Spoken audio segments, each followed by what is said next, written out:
So much of what I think about is how people love to save time and how much I value your time and how much empathy I have for your time. And so we are doing more mashups of some of our best keynotes. You just might not have an hour and a half to get it all. And so I'm super excited about this little mashup right here. And I'm also very excited because this keynote also led to the deck, the PDF, the presentation about how I make content in today's world. So this is all very meta for me. This was obviously a very special day that has led to the ability for me to communicate to you about ways you could be doing it for yourself, but most of all, wanted to make sure that all of you got the themes of this special talk.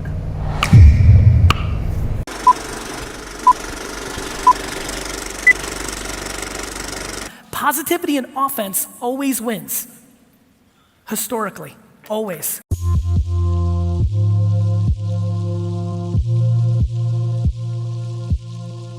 The reason I spend my time on talking about this is not because I want to be a fucking motivational speaker and fluffy fluff and rah rah rah.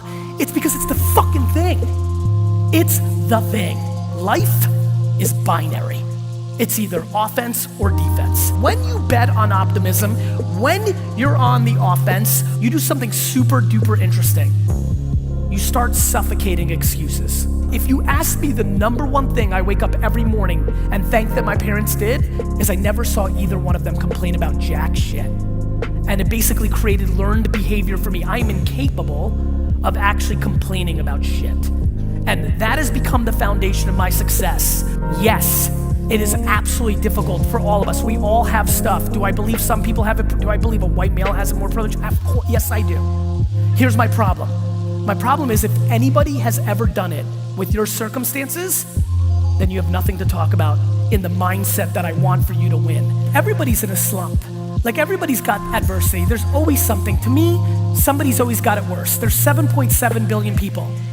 And unless I'm in some weird little cage in some fourth world country, that means I'm not in last place, which means I have nothing to complain about. Like, you live in America. Fuck yeah. The fuck are you complaining about? We have it the best. And all I see is people sitting around and dwelling around dumb shit around what they don't have instead of focusing on what they do have. A lot of us were born with what we were born with, right? Like, you're only so pretty, you're only so smart, you're only so fast, you're only what you are. It's like a great poker player, right? A great poker player doesn't need the best hand every time to win. It's how she or he navigates with that hand. We're not gonna change who we are or where we were born or to whom we were born with. But no matter where you are in the life cycle right now, we all have the opportunity to start looking at it a little different. And to me, very frankly, I just think we spend an enormous amount of time on dumb shit when we have ambition to do so much more.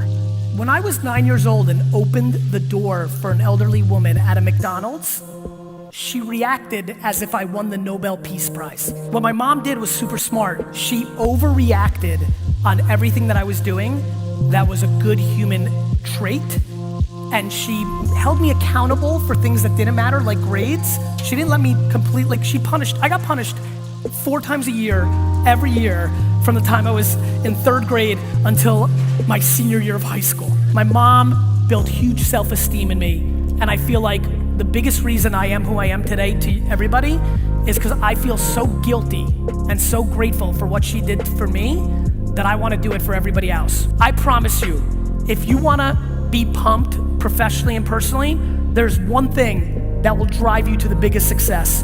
It's called self-awareness.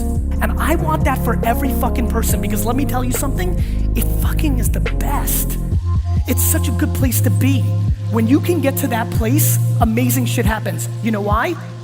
Because you stop being scared. When you're not scared, you do shit.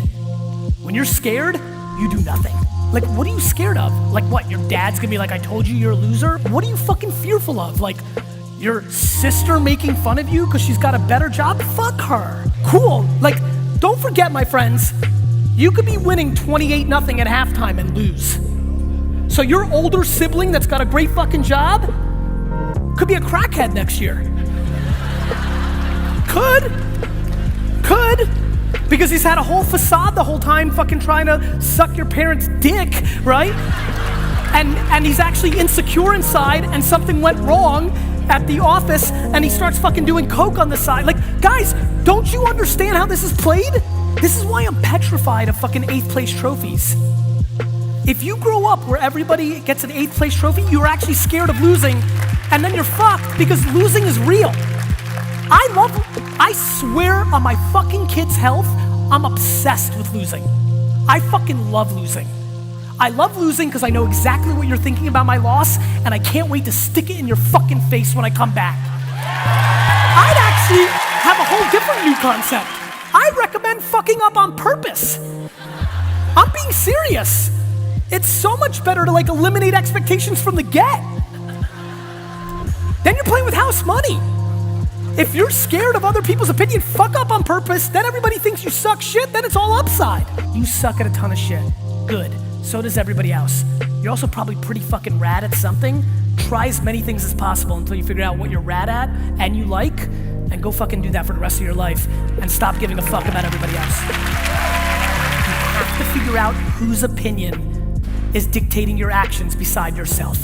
Like, it is in my mindset that literally every negative thing that happens to me is my fucking fault. Literally your ability to be the bigger man and woman in every situation, even though 9 out of 10 times you may be right, is the variable of your success, both within an organization and compounded when you go out into the real world. And this takes me back to where I started.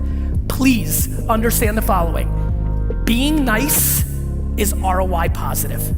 One of the biggest reasons a lot of you don't do the right thing is because you expect somebody to do that in return after you do it. And that expectation of, the reason I'm good is because I give with zero expectation in return. A lot what works for me is I do it for the right reasons, I'm all in, I don't mind if I lose, I actually weirdly prefer it, and if I do great for you, and then I need you in a year and you don't deliver, I'm cool with that too. I'm empathetic. Maybe you didn't get it. Maybe you're not a good person. Maybe you've got some shit on your mind right now that didn't allow you to come through. I think the expectation of others and the opinions of others are disproportionately guiding your life, and I think that you will end up regretting that in your older years. Thank you. That was great.